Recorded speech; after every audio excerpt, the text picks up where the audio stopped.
మంత్రివర్యులు సమాధానం ఒక రకంగా చెప్పాలంటే బాధ్యతారహిత్యంగా ఉంది, తప్పుదో పట్టించే విధంగా ఉంది. ఈ విషయంలో జాప్యం జరగడానికి గల కారణాలు ఏమిటి అన్నప్పుడు లేదండి అన్నారు. ప్రభుత్వం వచ్చి ఇప్పుడు దాదాపు 8వ నెల జరుగుతూ ఉంది. 8 నెలలు జరుగుతున్నా ఇంకా జాప్యం జరుగుతలేదు అని ఒక సమాధానం చెప్పారు. ఎప్పట్లోగా ఈ ప్రతిపాదనలు అమలు చేసి నియమిత రోజును ప్రకటించమవుతుందంటే ఇది పరిశీలనలో ఉంది అని గౌరవ మంత్రి గారు చెప్పారు. ఇది కాంగ్రెస్ పార్టీ మేనిఫెస్టో అధ్యక్ష. ఈ మేనిఫెస్టోలో page number 28 item number 14 TSRTC సిబ్బంది సంక్షేమం. ఆర్టీసీ కార్మికులను ప్రభుత్వ విలీన ప్రక్రియ పూర్తి చేసి 2 పీఆర్సీల బకాయిలను వెంటనే చెల్లిస్తాం. వెంటనే అంటే 8 నెలలు సమయం సరిపోదా అధ్యక్ష? నంబర్ 1. నంబర్ 2, వచ్చే పీఆర్సీ పరిధిలోకి టీఎస్ఆర్టీసీ కార్మికులను చేరుస్తాం. నంబర్ 3, రాష్ట్ర ప్రభుత్వ ఉద్యోగులతో సమానంగా అన్ని వసతులు సదుపాయాలు కల్పిస్తాం. నంబర్ 4, ఆర్టీసీ బస్సులను ఆధునీకరించి విస్తరిస్తాం. అధునాతనమైన సౌకర్యాలతో కొత్త సర్వీసులను ప్రారంభిస్తాం. Number 6 and the last, RTC union పునరుద్ధరణకు అనుమతి ఇస్తాం. అయితే వారితో నా సూటి ప్రశ్నలు, నేను మంత్రి గారిని విషయాల్లోకి పోకుండా సూటిగా ప్రశ్నించదలుచుకున్నాను. మొదటి ప్రశ్న, గౌరవ మంత్రి గారు ఎప్పట్లోగా ఈ అపాయింటెడ్ డేట్ను ప్రకటిస్తారు? ఏ రోజు నుంచి ఆర్టీసీ ఉద్యోగులను ప్రభుత్వ ఉద్యోగులుగా గుర్తిస్తారు? పరిశీలనలో ఉంది, చూస్తాం చేస్తామని కాలయాపన చేయడం కాదు, ఒక ఖచ్చితమైన తేదీని ఈ సభ ద్వారా ఆర్టీసీ కార్మికులకు చెప్పాలని మీ ద్వారా గౌరవ మంత్రి గారిని కోరుతా ఉన్నా. క్వశ్చన్ నంబర్ 2, యూనియన్ పునరుద్ధరణ చేస్తామని మీరు హామీ ఇచ్చారు. ఆ యూనియన్ పునరుద్ధరణ ఎప్పట్లోగా చేస్తారు? ఈ మధ్య మాకున్న సమాచారం ఏంటంటే ప్రభుత్వం నుంచి యూనియన్ పునరుద్ధరించేది లేదు అని మీరు ఉత్తర్వులు ఇచ్చినట్టుగా మా దృష్టికి వచ్చింది. మీరు ఉత్తర్వులు ఇచ్చారా లేదా? ఇవ్వకపోతే ఎప్పట్లోగా యూనియన్ పునరుద్ధరిస్తారు? క్వశ్చన్ నంబర్ 3, ఆర్టీసీలో చనిపోయిన కార్మికులకు గతంలో మా బీఆర్ఎస్ ప్రభుత్వం ఉన్నప్పుడు చనిపోయిన పిల్లలకు వెంటనే పర్మనెంట్ ఉద్యోగం మేము ఇచ్చేవాళ్ళం. కానీ మీ ప్రభుత్వం వచ్చిన తర్వాత ఆ పర్మనెంట్ ఉద్యోగం అనే నిబంధన తీసేసి బ్రెడ్ విన్నర్ స్కీమ్ అనే స్కీమ్ పెట్టి కన్సాలిడేటెడ్ పే కేవలం 15,000 రూపాయల జీతం ఇచ్చి 3 ఏళ్ళు మీరు 15,000 జీతానికి పనిచేస్తే అప్పుడు పర్మనెంట్ చేస్తామని చెప్పి ఇలా చనిపోయిన కార్మికులకు మీ ప్రభుత్వం అన్యాయం చేసిన మాట వాస్తవమా? ఇది ఎందుకు తెచ్చారు? గత ప్రభుత్వం లాగా చనిపోయిన కార్మికుల పిల్లలకు వెంటనే రెగ్యులర్ ఉద్యోగం ఇవ్వాలని అడుగుతా ఉన్నాను. నంబర్ 3. క్వశ్చన్ నంబర్ 4, గౌరవ ముఖ్యమంత్రి గారు మంత్రి గారు నెక్లెస్ రోడ్లో ఆర్టీసీ కొత్త బస్సులు, మా ప్రభుత్వం ఆర్డర్ ఇచ్చిన బస్సులు వస్తే జెండా ఊపినరు, చాలా సంతోషం. Government is a continuous process. అయితే ఆ జెండా ఊపిన సందర్భంగా కార్మికులకు ఒక 300 కోట్ల చెక్కు చూపించారు ముఖ్యమంత్రి గారు. ఇగో మీ కార్మికులకు పీఆర్సీ బకాయిల 300 కోట్ల చెక్కు విడుదల చేస్తున్నా అని ముఖ్యమంత్రి గారు బకాయిలు ఇస్తున్నామని చెక్కు చూపించారు. పాపం మా మంత్రి గారు ముఖ్యమంత్రి గారు వెళ్ళిపోయినాక కొన్ని డమ్మీ చెక్కులు, ఆ పెద్ద చెక్కులు కూడా కార్మికులకు ఇచ్చి ఫోటోలు కూడా దిగారు. ఇది ఏ రోజు ఇచ్చిందంటే ఫిబ్రవరి 10, 2024. ఇవాళ మనం ఉన్నాం జూలై నెలలో ఉన్నాం.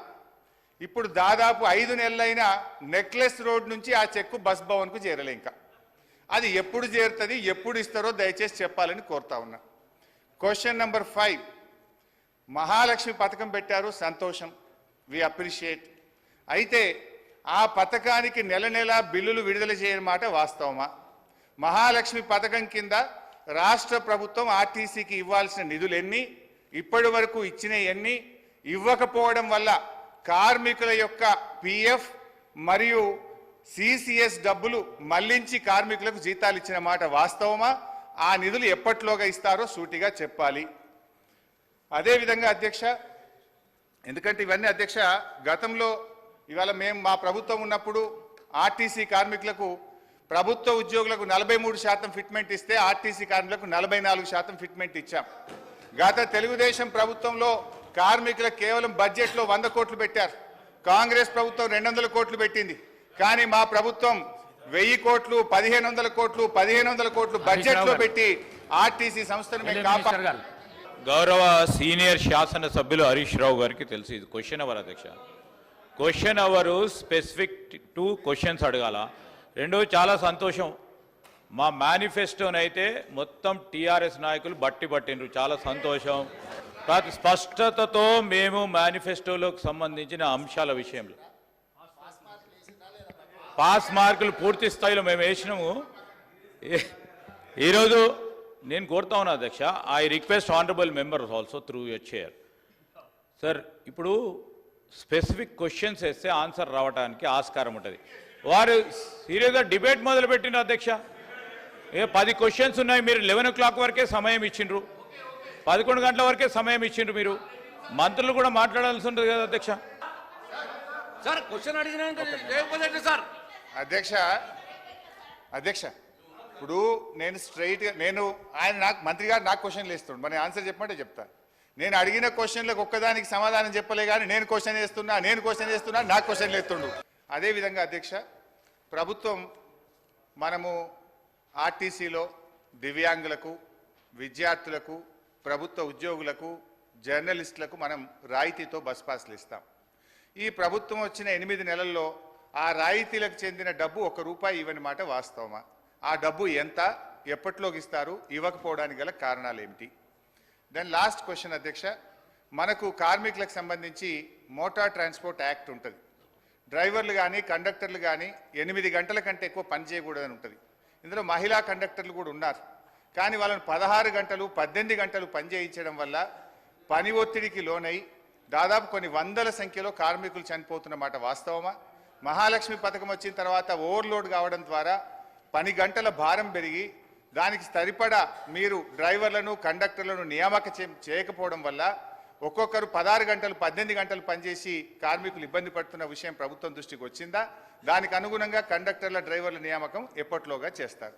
సో మళ్ళీ ఒకసారి ఫైనల్గా దయచేసి మేము ప్రభుత్వాన్ని రాజకీయాలకు పోకుండా వెంటనే ఆర్టీసీ ఉద్యోగులను ప్రభుత్వ ఉద్యోగులుగా గుర్తించే ప్రక్రియ ఏర్పాటు చేయాలని, దాని స్పెసిఫిక్ డేట్ ఇచ్చి ఈ రాష్ట్రంలో ఎంతో ఆశలతో ఎదురు చూస్తున్న ఆర్టీసీ ఉద్యోగులకు ఈ సభ ద్వారా తీపి కబురు అందించాలని మీ ద్వారా ముఖ్యమంత్రి గారిని, మంత్రి గారిని కోరుతున్నాను. సార్, ఇప్పుడు మేము కోరుతా ఉన్నాను, వారు స్పెసిఫిక్గా రూల్ బుక్ గురించి మాట్లాడారు కనుక దేర్ ఈజ్ నో